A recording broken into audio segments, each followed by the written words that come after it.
and you realize the same thing is taking place. I mean, you look at the aerial photographs of the front line, and you see the trench lines here in Ukraine. It's stunning.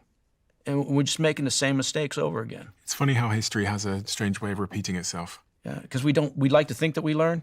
But we're dealing with the same old humans with the same old emotions and egos and ideologies and stuff over and over again. So it's...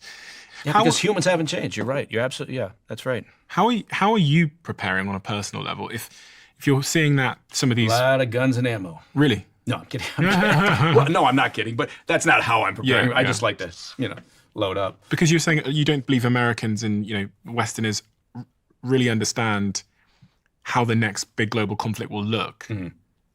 Yeah.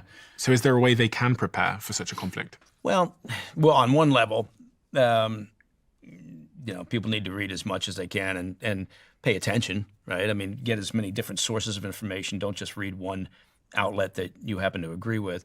But try to be as informed as possible,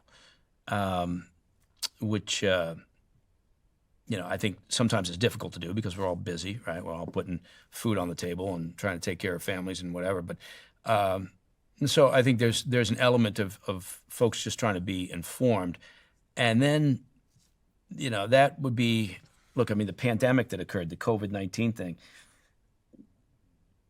if people were really, really watching what was going on, October 2019, right? There was this weird situation going on in China. A couple of cities were quarantined, and that started to bubble up, and people were paying attention to it. I was getting notifications about, what the hell's going on in China, well before there was any declaration of a problem, right? And so, and the Wuhan